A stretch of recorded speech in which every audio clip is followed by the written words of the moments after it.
दोस्तों, सुशांत केस में लगातार कोई न कोई डेवलपमेंट हो रहा है। एक तरफ जहां मुंबई पुलिस कमिश्नर परमबीर सिंह दहिया की कुर्सी छीन गई है, तो वहीं रिया की आज़ादी भी जल्दी छिनने वाली है, क्योंकि रिया को अब सिर्फ 3 दिन की मोहलत मिली है और 22 मार्च को सुप्रीम कोर्ट से बड़ा फैसला आएगा। एनसीबी की जरा सी कागजी चूक के चलते फैसला 3 दिन आगे खिसका दिया गया है, वरना तो 18 मार्च को ही रिया पर फैसला आ जाता। अब एनसीबी नई स्ट्रेटेजी और नए प्लान के साथ 22 मार्च को सुप्रीम कोर्ट जाएगी और 3 दिन बाद यानी कि 22 मार्च को ही रिया पर दिल्ली से बड़ा फैसला आ जाएगा। तो एनसीबी ने क्या कर दी ऐसी चूक और कौन सी है अब नई प्लानिंग जिसके साथ एनसीबी करेगी सुप्रीम कोर्ट का रुख, आपको बताते हैं सब।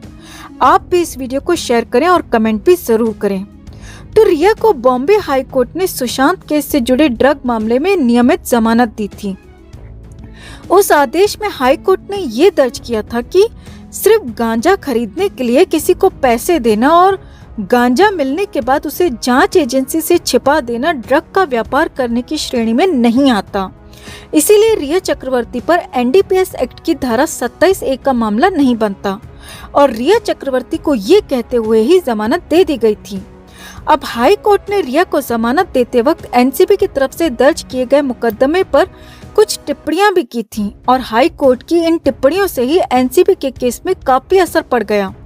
अब एनसीबी ने इन्हीं सब बातों को लेकर 18 मार्च को सुप्रीम कोर्ट का रुख किया था और हाई कोर्ट द्वारा ड्रग मामले में रिया चक्रवर्ती को जमानत देने के आदेश के खिलाफ दाखिल याचिका पर सुनवाई करते हुए सुप्रीम कोर्ट ने सुनवाई को सोमवार यानी कि 22 मार्च तक के लिए टाल दिया है। कोर्ट ने कहा कि याचिका सही तरीके से दाखिल नहीं की गई, नारकोटिक्स कंट्रोल ब्यूरो उसमें सुधार करे। जजों को आपत्ति इस बात पर थी दोस्तों कि एनसीबी ने सीधे जमानत को चुनौती दिए बिना ही हाई कोर्ट की तरफ से की गई दूसरी टिप्पणियों को चुनौती दी है। वहीं इस मामले पर एनसीबी के सॉलिसिटर जनरल तुषार मेहता ने बताया, हम जानते हैं कि सुप्रीम कोर्ट सीधे जमानत को रद्द करने का विचार नहीं करेगा, इसीलिए हमने उसे जानबूझकर सीधे चुनौती नहीं दी, लेकिन हमारी समस्या हाई कोर्ट की तरफ से की गई दूसरी बातों पर है।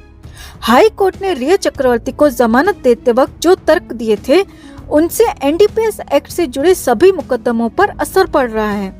वकील ने कहा, जो भी आरोपी है वो तो जेल जाएंगे ही, भले ही उसमें थोड़ा वक्त लग जाए क्योंकि कानून की प्रोसेस थोड़ी लंबी होती है, लेकिन हमें उम्मीद है कि 22 मार्च को सुप्रीम कोर्ट हाई कोर्ट की उन टिप्पणियों के खिलाफ जरूर फैसला देगा और अगर हाई कोर्ट हमारे हक में फैसला देता है तो आजाद घूम रहे सभी आरोपी सलाखों के पीछे जरूर जाएंगे।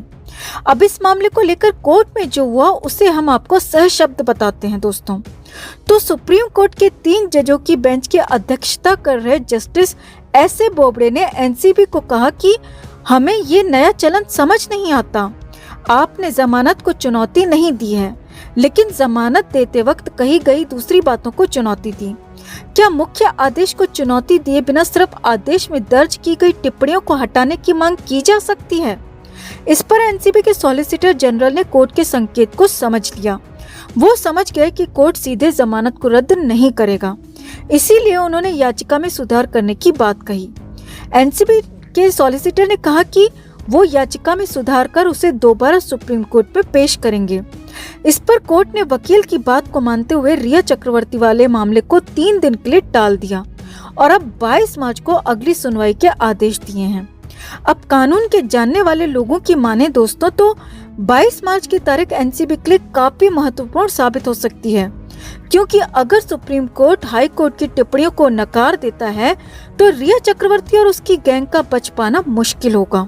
वो कैसे, वो भी हम आपको बताते हैं।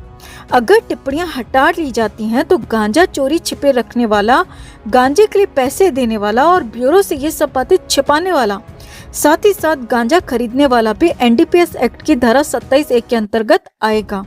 मतलब 22 मार्च को तय होगा दोस्तों कि रिया चक्रवर्ती पर एनडीपीएस एक्ट 27A की धारा लगती है या नहीं। अगर सुशांत सिंह राजपूत के पक्ष में फैसला आया तो रिया को सलाखों के पीछे जाने से भगवान भी नहीं बचा पाएंगे। तो इंतजार कीजिए दोस्तों 22 मार्च का, क्योंकि 3 दिन बाद ही रिया चक्रवर्ती की दिशा और दशा दोनों तय होंगी।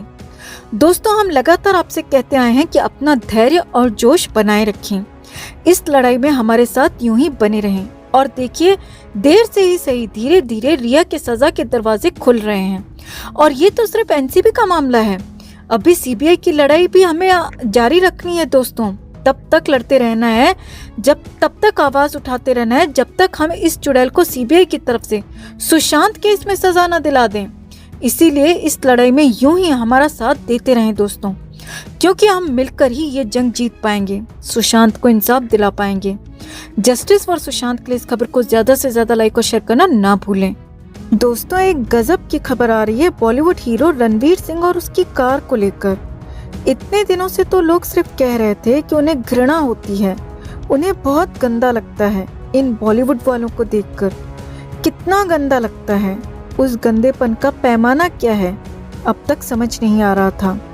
और लोग सिर्फ ऑनलाइन आकर बॉयकॉट बॉलीवुड बोल रहे थे, लेकिन अब तो एक्शन भी दिखाई देने लग गया है। दरअसल खबर ही ऐसी है, और खबर ये है दोस्तों कि अपनी एड में सुशांत का मजाक बनाने वाले द ग्रेट रणवीर सिंह हाल ही में कहीं घूमने निकले थे, अपनी चमचमाती सफेद कार में बैठकर सज धज कर। और वो जब बाहर आए तो वहाँ पहले से ही ढेरों मीडिया वाले भी मौजूद थे। ऐसे में जहाँ एक तरफ सभी रणवीर सिंह की फोटो लेने में बिजी थे कि उसी बीच कोई साइड से आया और रणवीर सिंह की सफेद चमचमाती कार को देख पान खाकर पीछे से थूक कर चला गया। और इतने लोगों के बीच ऐसा किसने किया, किसी को कानों कान खबर नहीं चली। हाँ, वो अलग बात है कि बॉलीवुड वाले इस थूक अटैक पर वैसे तो कुछ बोलेंगे नहीं, क्योंकि अगर बोलने जाएंगे तो उनकी शान में इजाफा ना हो जाएगा। पर कोई बात नहीं, हम है ना, इस जिम्मेदारी को तो हमने 9 महीनों से अपने कंधों पर उठाए रखा है। और आप लोग चिंता न करें, इस काम को हम अपनी पूरी शिद्दत से निभा रहे हैं और आगे भी निभाते रहेंगे। और हमें पूरा विश्वास है कि इस जिम्मेदारी को निभाने में आप भी यूं ही हमारा साथ देते रहेंगे और इन्हें यूं ही इनकी औकात दिखाते रहेंगे। हालांकि हम ये नहीं कहते कि आप इनकी गाड़ियों पर या इन पर थूकें, हाँ, पर इनका और इनकी फिल्मों का बहिष्कार जरूर करें। इनकी फिल्मों पर थूकें, इनके काम पर थूकें, और वो थूक का टैग सीधा इनके दिल पर लगेगा, जो हम सबके कलेजे को बहुत ठंडक पहुंचाया जाएगा। इस खबर पर एक लाइक तो बनता है दोस्तों। चैनल के साथ अब तक नहीं जुड़े हैं तो हमारी ताकत बढ़ाने के लिए जुड़ जाएं। साथ ही कमेंट कर अपने विचार भी शेयर करें। हर अपडेट के लिए बने रहें हमारे साथ, क्योंकि आप हैं तो हम हैं।